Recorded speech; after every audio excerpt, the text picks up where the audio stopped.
Governor, good to see you. Catherine, good to see you. We had a great meeting, I guess a week or two ago, and I promised to visit the baddest Badlands in the Dakotas. I'm looking forward to that. And I know we got all these energy state governors here, but in Pennsylvania, we like to think that the path to energy dominance goes through the Keystone State. So I'm so glad to have you here before us today. When we met, we talked about an energy and innovation summit that I'm planning to do later this year, where we bring in energy companies, AI companies, as well as big investors, and an opportunity to really celebrate and also make more progress on President Trump's vision of energy dominance. I was happy to talk to you about that. Look forward to working with you and Secretary Wright on that, and just hoping I can start with getting your support to work with me closely on that and make that a reality. Well, I think it's a great idea, Senator, and I think it is absolutely true. The Keystone State is the key, and there's such a resource there. I mean, wow, so few Americans understand that Pennsylvania is now producing 20% of our nation's natural gas. And of course, the fact that that innovators and in the private sector invested, the whole shale revolution that got created in this country has been a miracle. I mean, we went from being one of the largest importers of energy to one of the largest exporters.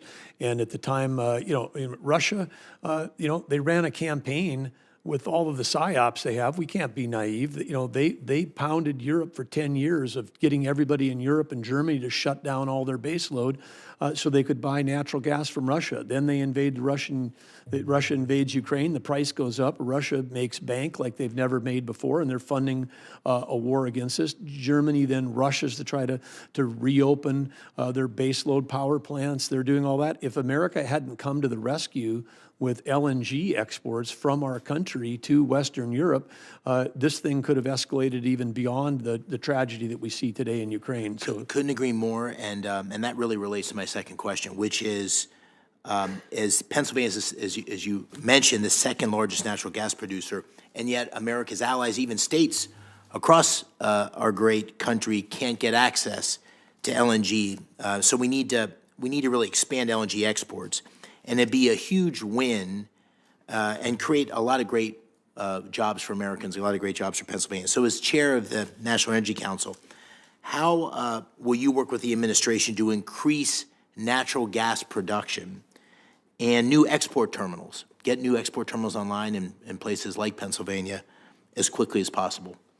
Well, of course, I learned in the private sector, in public companies, you want to make forward-looking statements, and the Energy Council is yet to be created, hopefully by an EO, early in this administration.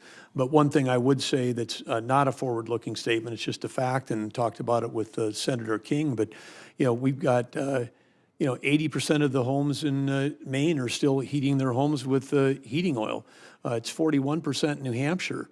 And we can't get a pipeline with clean U.S. natural gas into New England to states like Massachusetts, New Hampshire, and Maine. And at the time of the Russian invasion, not only had Western Europe become dependent, we were offloading hundreds of thousands of barrels of dirty Russian heating oil into New England. Boston Harbor, right? Yeah. So I mean, it's like we have a national security issue, and we've got to be able to get clean U.S. energy to every state. We need the transportation networks, whether it's pipelines or transmission lines, to do that. We can't be at a time of risk, of global risk like we are now in global national security, to not be to be in a position where we're exposed to supply chains that depend on our adversaries, whether it's critical minerals with China or whether it's heating oil from Russia or uranium from Russia. We can't be dependent on them.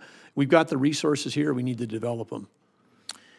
Like many energy-producing states, Pennsylvania has thousands of orphaned wells that need to be plugged. Many states have programs to plug these wells that have worked pretty well over many years.